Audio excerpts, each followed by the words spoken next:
छत्तीसगढ़ एक ऐसा इलाका जो मानो भारत के नक्शे में चुपचाप कोने में बैठा है। लेकिन इस चुप्पी के पीछे जो आवाजें हैं, उन्हें अगर कान लगाकर सुना जाए तो कुछ ऐसे राज सामने आते हैं जो ना किताबों में दर्ज हैं, ना सरकारी रिपोर्टों में। क्योंकि यह आवाजें आती हैं पुराने खंडहरों से, उन किलों से जिन्हें इतिहासकार सिर्फ तारीखों से पहचानते हैं, लेकिन असली कहानियां उनके पत्थरों में बंद हैं। और वह पत्थर जब चुप्पी तोड़ते हैं तो सन्नाटा चीख बन जाता है। आज आपको लेकर चलेंगे छत्तीसगढ़ के उन किलों की ओर जो दिखने में सिर्फ मिट्टी और पत्थर हैं, लेकिन असल में वो जमीन की छाती पर बने ऐसे जख्म हैं जिनसे अब भी कुछ चलता फिरता है। कभी वो राजा हुआ करता था, कभी वो रानी, कभी कोई सेनापति और कभी कोई प्रेमी। लेकिन जब सब कुछ खत्म हो गया तो कुछ ऐसा बच गया जो ना मर सका, ना कभी चैन पा सका। छत्तीसगढ़ की इन दीवारों में कैद हैं वो रूहें जिनका बदन तो चला गया, लेकिन साया अब भी इन किलों में मंडराता है। आइए शुरू करते हैं इस डर और रहस्य की यात्रा, जहां इतिहास खत्म होता है और भूत शुरू होते हैं। लाफागढ़ किला, साजिश, सजा और सन्नाटा। लाफागढ़ किला, जिसे कभी बाघेल शासकों की ताकत माना जाता था, अब जंगलों के बीच एक उजड़ा हुआ खंडहर बन चुका है। लेकिन सिर्फ बाहर से, अंदर से आज भी वो गूंज सुनाई देती है जो कभी सैनिकों के युद्ध घोष से आती थी। अब फर्क बस इतना है कि वो आवाजें इंसानों की नहीं हैं।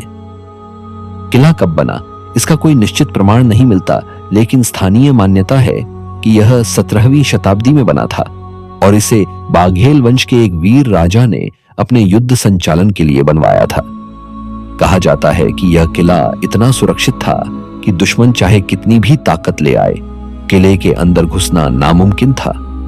लेकिन एक रात कुछ ऐसा हुआ जो इतिहास के पन्नों में कभी दर्ज नहीं हो पाया। उस रात दुश्मनों ने नहीं, बल्कि खुद अपनों ने इस किले को लहूलुहान कर दिया। राजा को अपने ही सिपहसालार ने धोखा दिया और आधी रात को किले का एक गुप्त दरवाजा खोल दिया, जिससे आक्रमणकारी अंदर घुस आए। कुछ ही घंटों में हर दीवार खून से लाल हो गई, हर गैलरी में मौत की चुप्पी छा गई। राजा को जिंदा जलाया गया, रानी ने आत्मदाह कर लिया और सैकड़ों सैनिकों की लाशें दीवारों में दफना दी गई। कहते हैं कि जिस जगह राजा को जिंदा जलाया गया था, वहां आज भी एक टूटी हुई चौकी पड़ी है, और जो कोई भी उस पर बैठता है उसे अजीब सा झटका लगता है, मानो कोई अदृश्य शक्ति उसे धक्का दे रही हो। गांव के बुजुर्गों का कहना है कि एक समय एक स्थानीय पुजारी ने वहां पूजा करने की कोशिश की थी, लेकिन जैसे ही उसने हवन की अग्नि जलाई, आग खुद ब खुद बुझ गई और हवा में जलती हुई मांस की गंध फैल गई। उस दिन के बाद किसी ने उस जगह पर दोबारा दीप नहीं जलाया। पास के गांव के लोग बताते हैं कि किले के अंदर जाते ही मोबाइल नेटवर्क गायब हो जाता है और कुछ मिनटों के भीतर ही अजीब सा सिर दर्द शुरू हो जाता है। कई यूट्यूब क्रिएटर्स और अर्बन एक्सप्लोरर्स यहां शूट करने आए, लेकिन उनकी रिकॉर्डिंग्स या तो डिलीट हो गईं या अजीब सी ध्वनियों से भर गईं, जैसे किसी ने कैमरे के सामने फुसफुसाकर कुछ कहा हो। एक लड़के ने दावा किया था कि उसने अपनी आंखों से देखा कि दीवार के कोने से एक आदमी बिना पांव के चलकर उसके पास आया और फिर दीवार में समा गया। वो लड़का आज मानसिक अस्पताल में भर्ती है। हर अमावस्या की रात यहाँ एक जानी पहचानी परछाई देखी जाती है, एक आदमी की जो काले घोड़े पर सवार होता है, लेकिन उसका सिर नहीं होता। कुछ लोग कहते हैं कि वो वही गद्दार सिपहसालार है जिसने राजा को मारा था, और अब उसकी आत्मा सज्जा के तौर पर किले के चारों ओर भटकती रहती है, लेकिन कोई मुक्ति नहीं मिलती। किले की दीवारें इतनी घनी हैं कि दोपहर में भी अंदर अंधेरा रहता है। कई बार लोगों ने देखा कि दरवाजे अपने आप बंद हो जाते हैं, पत्थर खिसकते हैं, लेकिन वहां कोई नहीं होता। एक दफा एक रिसर्चर टीम यहां रात को रुकने का प्रयोग कर रही थी, लेकिन आधी रात को उनकी टॉर्चें बंद हो गईं, कैमरे रुक गए और कमरे में अचानक इतनी ठंड भर गई कि टीम के 3 मेंबरों को अस्पताल ले जाना पड़ा। किसी को निमोनिया हो गया, किसी की नसें फूल गईं। एक और घटना सुनने को मिलती है कि गांव का एक लड़का जो किले के पास जंगल में लकड़ियां काटता था, उसे किसी रात एक औरत की रोने की आवाज सुनाई दी। जब वह उस आवाज की दिशा में गया तो उसे एक झील नुमा पानी की जगह दिखी जिसमें कोई बैठा हुआ रो रहा था। जैसे ही वो पास गया, उस औरत ने मुड़कर उसकी तरफ देखा और उसका चेहरा इंसानी नहीं था। वो लड़का वहां से किसी तरह भागा, लेकिन आज तक कभी कुछ बोल नहीं पाया। किले के एक गुप्त तहखाने की बात भी होती है जो आज भी पूरी तरह खोजा नहीं गया है। कहा जाता है वहां राजा ने कुछ काले ग्रंथ और तंत्र विद्या से जुड़ी वस्तुएं छुपा रखी थीं। एक बार वहां जाने की कोशिश की गई, लेकिन अजीब सी आवाजें और भारी पत्थरों का गिरना सुनकर सब भाग गए। आज भी उस जगह के पास बकरियां और कुत्ते नहीं जाते। जानवर वहां जाते ही कांपने लगते हैं और उल्टी कर देते हैं। लोगों का मानना है कि किले में आज भी उन सैनिकों की आत्माएं हैं जिन्हें मारे जाने के बाद जमीन में गाड़ दिया गया था। कुछ लोगों ने रात के समय पैरों की आवाजें सुनी हैं और जब पलटकर देखा तो कोई नहीं था। कहते हैं यहां कुछ है जो खुद को दिखाता नहीं, लेकिन आपके होने को पहचानता है, और जब आप उसकी सीमा लांघते हैं तो वो खुद ही सामने आ जाता है।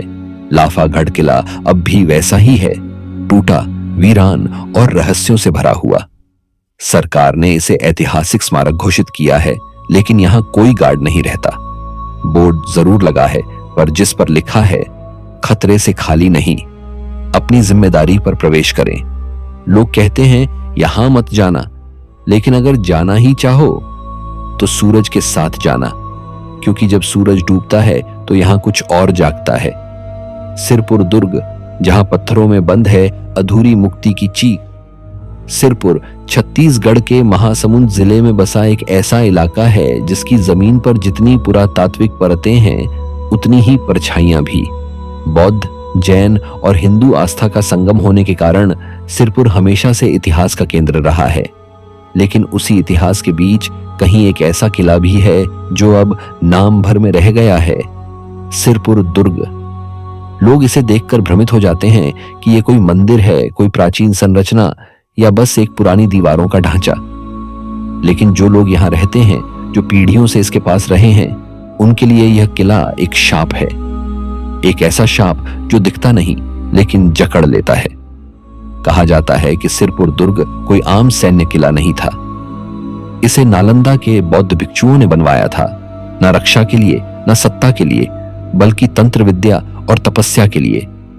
यहां एक ऐसा गुप्त समूह काम करता था जो आत्मा की मुक्ति और शरीर की मृत्यु के बीच की रेखा को पार करने का प्रयास करता था। मतलब वो मरते नहीं थे, वो अपने शरीर से बाहर निकलने की कला साधते थे। कहा जाता है कि इस किले में एक केंद्रीय गर्भगृह था जहां साधक सालों तक ध्यान करते थे, बिना बोले, बिना चले। और यहीं से शुरू होती है इस जगह की वह कहानी जो अब भी हवा में तैरती है। सिरपुर दुर्ग में आज भी जो सबसे बड़ा ढांचा दिखता है वह दरअसल एक भूमिगत कमरा है जिसके चारों ओर पत्थर की गोल दीवारें हैं। जब आप वहां खड़े होते हैं तो हवा अजीब सी भारी लगती है। अंदर जाते ही जैसे कुछ आपके कानों के पास फुसफुसाने लगता है। एक पुरातत्व अधिकारी ने बताया कि जब उन्होंने उस कक्ष की खुदाई शुरू की तो वहां से असामान्य लंबाई की इंसानी हड्डियां मिली। सामान्य नहीं, बल्कि 7 फीट से लंबी, और उनके सिर पर किसी जानवर की खोपड़ी रखी थी। रिपोर्ट बंद कर दी गई। कारण अविश्वसनीय और सांस्कृतिक तौर पर अस्थिर करने वाली जानकारी। गांव वालों का कहना है कि बरसात की रात में उस ढांचे से अंदरूनी आवाजें आती हैं, कुछ संस्कृत के मंत्र, कुछ ऐसी भाषा जो समझ नहीं आती लेकिन कानों में घुस जाती है। एक बार एक विदेशी पर्यटक जो तिब्बती था, उसने वहां जाकर ध्यान लगाने की कोशिश की। वह लौटकर बोला, वो जगह खाली नहीं है, वहां कुछ है जो मेरी आत्मा से बात कर रहा था। 3 दिन बाद वह व्यक्ति लापता हो गया। पुलिस ने केस बंद कर दिया, कोई सुराग नहीं मिला। कई लोग बताते हैं कि यहां अजीब सी आकृतियां दिखती हैं जिन्हें इंसान कहने का मन नहीं करता। लंबी, पतली, सफेद सी आकृतियां जो दीवारों के पास चुपचाप खड़ी रहती हैं। एक बार एक स्थानीय किसान सुबह जल्दी खेत की तरफ निकला और उसे लगा कि कोई उसकी निगरानी कर रहा है। जब उसने पीछे देखा तो सिरपुर दुर्ग की ओर से एक काली आकृति धुएं की तरह उड़ती हुई उसके ऊपर आई और सब कुछ काला हो गया। उसकी आंखें कई हफ्तों तक धुंधली रहीं और आज भी वह रात में देख नहीं सकता। इस किले से जुड़े तंत्र मंत्र की कहानियां इतनी गहरी हैं कि एक बार एक स्थानीय राजनेता ने यहां कुछ अनुष्ठान करवाने की कोशिश की, शायद सत्ता या दौलत के लिए। लेकिन उस रात उसका पूरा काफिला तेज आंधी में फंस गया, गाड़ियां पलट गईं और सुबह जब लोग वापस लौटे तो उनके चेहरे पर खरोंचें थीं, जैसे किसी ने नाखूनों से नोचा हो। और नेता आज भी मानसिक रूप से स्थिर नहीं है। कुछ लोग बताते हैं कि यहाँ कई बार बिना सिर के बच्चे खेलते हुए दिखे हैं। हाँ, बिना सिर के। और जैसे ही आप उन्हें देखने की कोशिश करें वो गायब हो जाते हैं। कैमरे उस समय काम नहीं करते, मोबाइल फ्रीज हो जाते हैं और जो रिकॉर्डिंग होती है उसमें सिर्फ एक आवाज आती है, जैसे कोई सांस ले रहा हो बहुत पास से। पुरातत्व विभाग ने यहां खुदाई बंद कर दी है। स्थानीय प्रशासन ने चेतावनी बोर्ड लगाए हैं, लेकिन असली वजह किसी को नहीं बताई गई। सिर्फ इतना कहा गया, यह संरचना अस्थिर है। लेकिन अस्थिर क्या है? दीवारें या आत्माएं? गांव के बुजुर्ग एक कहानी सुनाते हैं। वो कहते हैं कि जब सिरपुर के अंतिम तांत्रिक गुरु की मृत्यु हुई थी तो उसे यहीं समाधि दी गई थी, लेकिन वह मरा नहीं था। उसने खुद को समाधि में बंद कर दिया था, यह सोचकर कि वह वापस आएगा, और शायद अब भी उसकी चेतना उसी ढांचे के भीतर बंद है और जो भी वहां जाता है वो उसकी चेतना से टकराता है। कुछ लोग बचकर लौट आते हैं, कुछ नहीं। पर सवाल यह है कि क्या उस सांस में जीवन है या वो सिर्फ कोई अधूरी आत्मा है जो बार बार इस संसार में लौट आने को मजबूर है? क्योंकि सिरपुर के आसपास रहने वालों का मानना है कि यहां पर समय कभी रुक गया था। एक गांव की बुजुर्ग दाई के अनुसार उसकी नानी ने बताया था कि सिरपुर दुर्ग में कभी रात नहीं होती थी। जब भी कोई वहां रात को जाता था उसे ऐसा लगता था जैसे दिन का ही समय है, लेकिन सूरज आसमान में नहीं दिखता था। और जैसे ही वह जगह छोड़ते अचानक घड़ी में 3 घंटे आगे का समय दिखता। कुछ युवाओं ने साहस कर रात में यहां ठहरने का निर्णय लिया। 4 लोग गए थे, 3 लौटे। जो नहीं लौटा वो आखिरी बार एक सुरंग के पास देखा गया था। बाकी 3 का कहना है कि उस रात एक अजीब सी गंध हवा में घुल गई थी, कुछ सड़ी हुई लकड़ी, कुछ लोबान और कुछ ऐसी चीज जिसकी पहचान नहीं की जा सकी। उसी गंध के बीच किसी ने फुसफुसाकर उनका नाम लिया था। वे भागे, लेकिन जो रह गया उसका नाम किसी ने फिर नहीं लिया। कुछ लोक गायक यहां तक कहते हैं कि सिरपुर दुर्ग की रातों में कोई बांसुरी बजाता है और वो धुन इंसानों की बनाई हुई नहीं लगती, वो सीधी दिल में उतरती है और इंसान को अपने पीछे खींचती है। जो खींचकर चला गया वो फिर कभी खुद नहीं लौटा। यहाँ की मिट्टी भी बाकी जगहों से अलग मानी जाती है। अंधविश्वास कहो या अनुभव, गांव की औरतें इस मिट्टी से चूल्हा नहीं बनाती। उनका कहना है कि इससे बनी आग बुझती नहीं और जलती रहे तो घर में अनिष्ट होता है। कुछ इतिहासकार अब सिरपुर को सिर्फ धार्मिक स्थल कहकर प्रचारित कर रहे हैं, लेकिन क्या आप सिर्फ मूर्तियों और दीवारों को देखकर उसकी आत्मा समझ सकते हैं? सिरपुर दुर्ग के नीचे एक ऐसा अध्याय छुपा है जो अभी पूरी तरह पढ़ा नहीं गया है, और शायद जब तक कोई पूरी तरह पढ़ नहीं लेता तब तक यहाँ की आत्माएं भी मुक्त नहीं होंगी। तो अगली बार जब कोई आपको कहे कि सिरपुर चलो, वहां बड़ा सुंदर टूरिस्ट स्पॉट है, तो एक बार ठहर कर सोच लेना, क्या तुम सिर्फ तस्वीरें खींचने जा रहे हो या वो तस्वीरें तुम्हें अपने साथ खींच लेंगी?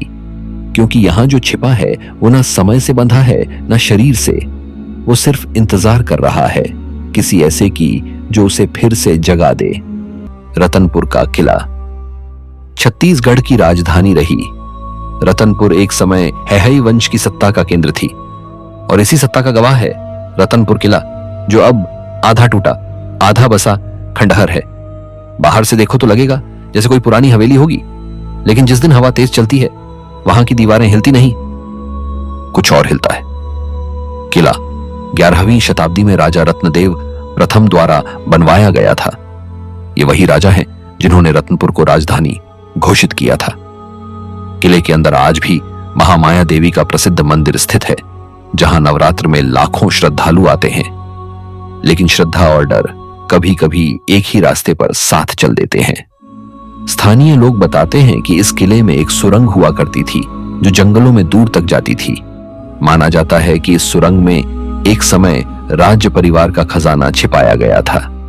कई बार खुदाई हुई, लेकिन हर बार एक ही नतीजा निकला। खोदने वालों को या तो चोट लगी या वो बुरी तरह बीमार पड़ गए। गांव के बुजुर्ग कहते हैं कि यह सुरंग सिर्फ पत्थरों से बंद नहीं है, बल्कि उसे किसी शक्तिशाली तांत्रिक विद्या से सील किया गया है। इसके अंदर जो गया वो लौटकर बाहर तो आया, लेकिन जैसा गया था वैसा नहीं रहा। किले के उत्तर पश्चिम दिशा में एक टूटी फूटी बारादरी है, जहां दो खंभों के बीच खड़ा होकर अगर कोई शाम के समय आंखें बंद करे तो उसे लगता है कि कोई उसके बगल में खड़ा है। आवाज नहीं होती, छाया नहीं दिखती, लेकिन एक वजन महसूस होता है, जैसे किसी ने कंधे पर हाथ रखा हो। बहुत से पर्यटक बताते हैं कि उनके कैमरे अपने आप बंद हो गए, या वीडियो रुक गया, या रिकॉर्डिंग में किसी और की आवाज कैद हो गई। 2009 में एक रिसर्च ग्रुप रायपुर से आया था जो पुरातत्व और परमाणु विज्ञान पर काम करता था। उन्होंने रात भर के लिए किले में तंबू लगाया और कैमरे फिट किए। सुबह कैमरे तो वहीं थे, लेकिन उनकी बैटरियां खत्म नहीं, जली हुई थीं। रिकॉर्डिंग में सिर्फ एक धुंधली रोशनी थी जो दीवार के साथ साथ चल रही थी, बिना कोई परछाई छोड़े। महामाया मंदिर के पुजारी ने कभी कहा था कि देवी के गर्भगृह के पीछे एक छोटा सा कक्ष है जो सालों से बंद है। वो खुद भी कभी उस कक्ष में नहीं गए। कहते हैं वहां कोई नहीं जाता, क्योंकि जब भी कोई गया उसकी आंखों में कई दिनों तक लालिमा और जलन बनी रही। मेडिकल जांचें कुछ नहीं दिखा पाई, लेकिन वो सब कहते हैं वो कमरा नहीं है, वो एक दरवाजा है किसी और जगह का। आज रत्नपुर किला एक पर्यटक स्थल है। दिन में स्कूलों की बसें आती हैं, लोग फोटो खिंचवाते हैं, मंदिर में दर्शन करते हैं, लेकिन जैसे ही सूरज ढलता है वहां की हवा बदल जाती है। कोई शोर नहीं करता, लेकिन कोई आवाज जरूर होती है।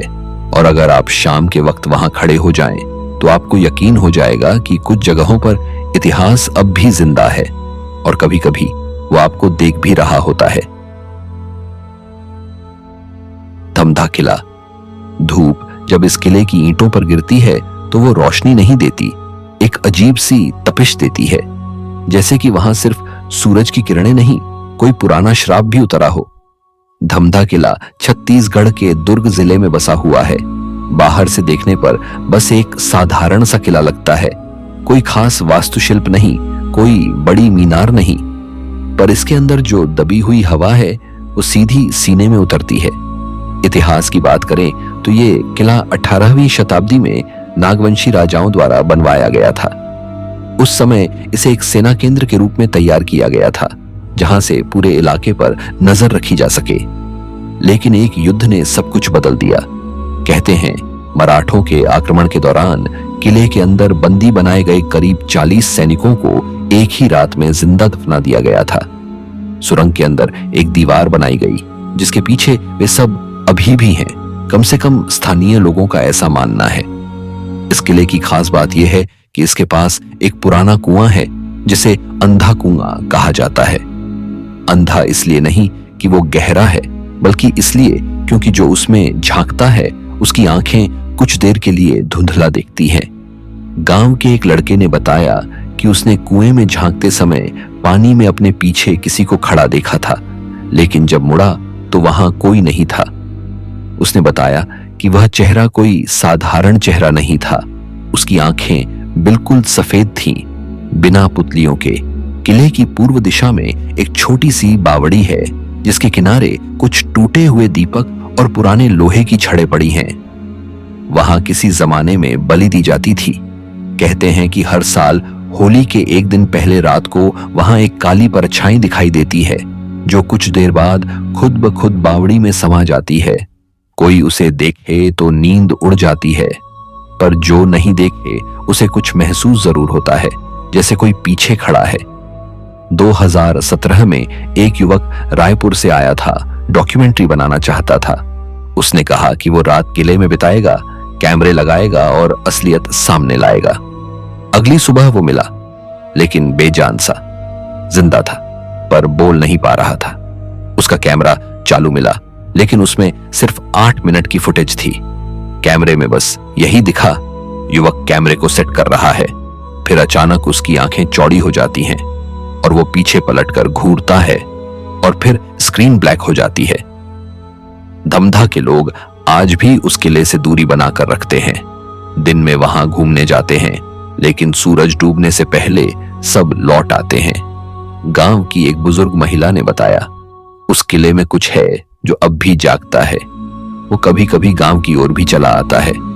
हमें आदत हो गई है, पर जो बाहर से आता है वो समझ नहीं पाता। कुछ लोग कहते हैं कि किले के पुराने शस्त्रागार के पास से रात में तलवारें टकराने की आवाज आती है।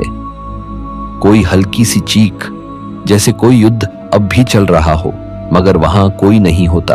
और अगर कभी कोई पास जाकर देखे तो एक बेहद पुरानी गंध महसूस होती है, जैसे जंग लगे खून की। धमधा किले को आज छत्तीसगढ़ के पर्यटन मानचित्र में एक ऐतिहासिक स्थल माना जाता है। स्कूल के बच्चे, परिवार, फोटोग्राफर सब दिन में आते हैं, लेकिन एक चेतावनी हर गाइड देता है, शाम के बाद अंदर मत रुकना। यहाँ जो है वो अपनी जगह पर खुश है, पर अगर कोई ज्यादा देर ठहरे तो उसे बाहर निकलने में वक्त लग सकता है। यह किला दिखने में साधारण है, लेकिन इसकी दीवारें उतनी ही भारी हैं जितनी किसी सैकड़ों साल पुराने अपराध की आत्मा हो सकती है। यहाँ डर तुम्हें अचानक नहीं पकड़ता, ये धीरे धीरे सरकता है, जैसे रेत का कण आंख में जा गिरे। पहले हल्का चुभता है, फिर आंख जलने लगती है, और जब तुम समझो कि क्या हुआ, तब तक वो अंदर घुस चुका होता है। धमधा किला सिर्फ इतिहास नहीं है, ये एक ऐसा बंद दरवाजा है जो देखने में टूटा हुआ लगे, पर अगर वो सचमुच खुल जाए तो पता चले डर क्या होता है। तो दोस्तों, आज के इस वीडियो में बस इतना ही। कभी कभी हम सोचते हैं कि किले सिर्फ पत्थरों से बनते हैं, पर सच्चाई ये है कि कुछ किलों की दीवारों में किसी की चीखें भी गूंथी जाती हैं। कुछ दरवाजे सिर्फ लकड़ी के नहीं होते, वो सीधा किसी और दुनिया में खुलते हैं। अगर कभी वहां जाने का मन हो तो याद रखना, हर रास्ता वापस नहीं आता। हम फिर मिलेंगे एक और रहस्यमयी दास्तान के साथ। तब तक के लिए अंधेरे से बचिएगा, क्योंकि वहां कोई और भी है